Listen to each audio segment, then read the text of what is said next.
Pinoy Run fans, the 7-Eleven Run Series is back and of course bigger than ever for its latest edition here in 2022. Joining us tonight to talk about the exciting new things in store for all participants in their 10th installment is 7-Eleven General Merchandising Division Head, Mr. Jun Ang Jr. Sir, welcome to the game. Welcome back. First time here in the studio. Dati virtual tayo nag-uusap. Yep.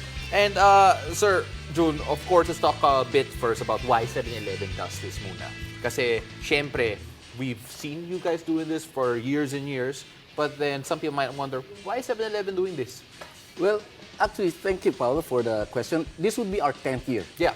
And what we feel is that we owe it to our customer. We will simply want to bring it back to them and simply wants to fulfill their dreams, to their potential, harness their talent by coming up with this fun run, sports event so that they would be able to fulfill their dreams. Mm-hmm. Right. Sir, you mentioned that the past 10 years you've been doing this for running. But the past 2 years naman, because of course we know it's a pandemic, we staged virtual running lang. But this time, it's back. Physical running is back. What are the people expecting for this event so far? Well, for one is that they are happy that it's going to be physical this time. Yeah. And coming from 2 years of virtual, and they're excited to beat their personal time, best time, and hope that they will be able to represent their family and their country to compete, no, in the international marathon. At alam mo, Sir Jun, I think we have to emphasize it was virtual last time around, but there were two very highly successful events. I'm excited for your next successful face-to-face run. And syempre, the unique thing about 7-Eleven, at least their run, is that may simultaneous gun starts kayo in 3 different locations. Can you tell us a bit about that? Yeah. With the support coming from our business partner and media partners, especially from Smart, PLDT, and TV5, we're able to do this in a simultaneous run in Manila, Cebu, and Davao. And it's going to be one gunshot, simultaneous for the 42K onwards. And the top 3, male and female, for the 21K, 32K, and the 42K will be representing the country. What is the concept behind this, Sir Jun, about the simultaneous runs? Why are you trying to do this sa iba-ibang location tapos sabay-sabay? What's so special about this? Actually, if you look at the marathon, it's happening, mushrooming within the country, you know? But it's being done on a per city.